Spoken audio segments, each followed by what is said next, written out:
அனைவருக்கும் வணக்கம். Welcome to my channel. எல்லோரும் எப்படி இருக்கீங்க ஃப்ரெண்ட்ஸ்? நல்லா இருக்கீங்களா? வீடியோவை முழுசாக ஸ்கிப் பண்ணாமல் பாருங்கள். அப்போ தான் சின்ன சின்ன டிப்ஸ்லாம் உங்களுக்கு கரெக்டாக புரியும். நம்மளோட இந்த சேனல் நீங்கள் இப்போ தான் ஃபஸ்ட் டைம் பார்க்குறீங்கன்னா மறக்காமல் சப்ஸ்கிரைப் பண்ணிக்கோங்க. அதோட பக்கத்தில் இருக்க பெல் பட்டனையும் ப்ரெஸ் பண்ணிக்கோங்க. இதனால் நம்ம எல்லா வீடியோஸையும் நீங்கள் மிஸ் பண்ணாமல் உடனே பார்க்கலாம். வீடியோ என்னென்னு பார்த்தோம்னா, பச்சை பட்டாணியை தோல் உரிக்காமல் ரொம்ப ஈஸியாக எப்படி சமைக்கிறதுன்னு சொல்லியும், ஒருவேளை வேறு எதுக்காவது அதாவது புலாவ் இல்லைன்னா மட்டன் கறி அந்த மாதிரி செஞ்சுட்டு நீங்கள் தோல் எடுத்து வச்சுருந்தீங்கன்னா அதை வச்சும் எல்லாத்தையும் சேர்த்து ஒரு ஃபுட்டு எப்படி செய்கிறதுன்னு சொல்லி பார்க்கலாம். நான் ஏற்கனவே இந்த மாதிரி தோல் எடுத்து கொஞ்சம் வச்சுருக்கேன். தோல் எடுத்துகிட்டு அந்த பட்டாணியெல்லாம் எடுத்தாச்சு. வெறும் தோல் மட்டும் எடுத்து வச்சுருக்கேன். இந்த மாதிரி நல்லா பச்சையாக இருக்க தோல் மட்டும் நம்ம எடுத்துக்கணும். காஞ்ச மாதிரி இருந்தால் அது நமக்கு யூஸ் ஆகாது.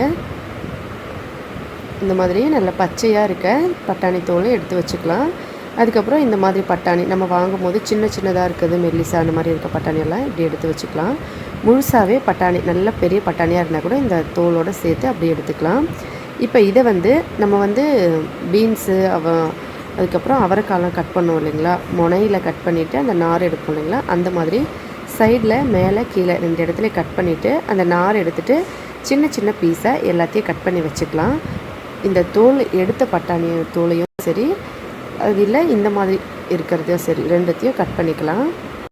சைடில் இருக்க நாரெலாம் எடுத்துகிட்டு நல்லா மேலே கீழே கட் பண்ணிவிட்டு இந்த மாதிரி நல்லா சின்ன சின்ன பீஸாக கட் பண்ணி கழுவி வச்சுருக்கேன். அடுத்து ஒரு கடாயில் ஒரு 2 ஸ்பூன் அளவுக்கு எண்ணெய் ஊற்றிக்கலாம். அதில் 1/2 ஸ்பூன் அளவுக்கு சீரகம் சேர்த்துக்கலாம். வெறும் சீரகம் மட்டும் சேர்த்தா போதும். இது நல்லா வாசனை வரும்போது சீரகம் நல்லா வறுபட்ட உடனே நம்ம கட் பண்ணி கழுவி வச்சுருக்க இந்த பட்டாணி தோல் எல்லாத்தையும் சேர்த்து இதில் இந்த மாதிரி மிக்ஸ் பண்ணிடலாம். நல்லா மிக்ஸ் பண்ண பிறகு இந்த மாதிரி இருக்கும்.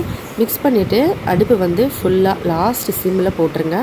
கொஞ்சமாக உப்பு இந்த டிஷ்க்கு தேவையான அளவுக்கு சேர்த்துட்டு இதை நல்லா மிக்ஸ் பண்ணிடலாம். இந்த மாதிரி மிக்ஸ் பண்ணிவிட்டு இதை ஒரு தட்டு போட்டு மூடி வச்சிடலாம். இதை அப்படியே ஒரு 10 நிமிஷத்துக்கு எதுவும் பண்ண வேணாம், அப்படியே விட்டுடலாம். நடுவில் மட்டும் சும்மா ஒரு 2-3 தடவை கலக்கி விட்டுக்கலாம். ஒரு தடவை எடுத்து இப்போ ஒரு 10 நிமிஷம் ஆயிடுச்சு. நடுவில் நான் ஒரு 2 தடவை இதை திறந்து நல்லா கலக்கி விட்டுறேன். பாருங்கள் இவ்வளோ சூப்பராக வெந்துருச்சுன்னு சொல்லி.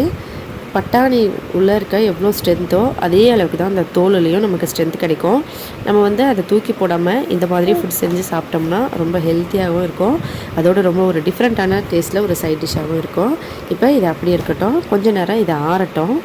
ஆறின பிறகு நம்ம இதை எடுத்து யூஸ் பண்ணிக்கலாம். பாருங்கள் இந்த மாதிரி இது நல்லா ஆறிடுச்சு.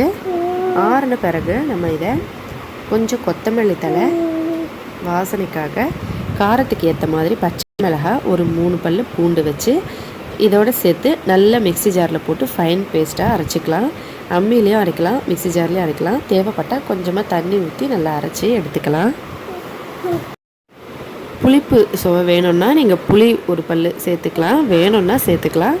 இல்லைனாலே இதை அப்படியே கூட நம்ம செஞ்சுக்கலாம். இதோட டேஸ்ட் அவ்வளோ சூப்பராக இருக்குங்க.